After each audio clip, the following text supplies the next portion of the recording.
I guess you here to get your money right, huh? All the time. I mean, you know, all that is cool for the image and all that, but all them is liabilities, you feel me?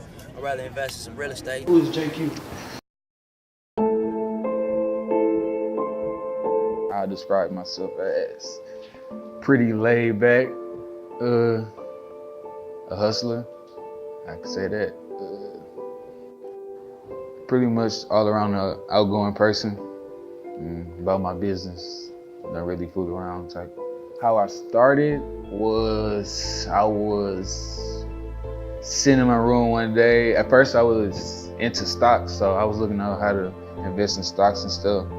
Then I came across an ad. I came across an ad called, it was about wholesaling, how you could do real estate with no money. So first time I saw it, I kind of thought it was a scam, but after I got to doing research and stuff, and actually took action and did it, and found out that it wasn't a scam, that's how I started getting into real estate. But how I got into Airbnb is, this was like in November. My mom had came up, she was going to New Orleans and she was like, she about to rent an Airbnb. I asked what is an Airbnb, and then did some research on it.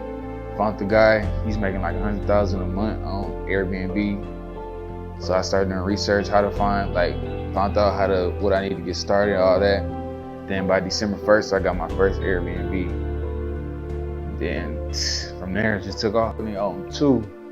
But I'm gonna say before 2020, I'll have at least 15. College, it just all depends on what your field is. It's stuck in our heads that you have to go to college to make good money, but that's totally opposite. Most of the millionaires didn't go to college. So that's a known fact if you want to look it up. They should have been fixed this. This is something that's serious. Like, it's nothing to be playing around with, but they kind of don't take it serious. So that's why the Flint water crisis is still going on. But they're covering up what's really going on in town. It's actually more than that, but that's just the headline of it. There's a lot going on. There's no schools open. Crime rate real high. We probably I think we're the 4th or 5th most violent city to live in America, going on for years straight. So it's more to it, but the water crisis is the headline of the whole thing. I chose Airbnb because I was kind of looking for something that I can make, not quick cash, but instant cash. You have to wait until the deal close. It could close in 7 days, it could close in a month, it closed in 2 months. I wanted something to have money flowing, and then I was gonna jump back into going back to wholesaling to where I could still be able, I won't be waiting on just that check. I still got money coming in. So that's why I chose Airbnb. I'm gonna be honest, I never really looked up to anyone when I was younger, but someone that I actually look up to would probably be my mom, just because of how hard she works and how she puts her kids before her. You have to bring that energy, you have to have that type of energy to where people will take you serious. A lot of people, when they try to get into business, a lot of people don't really take them serious because of their mindset and how they do things and how they speak.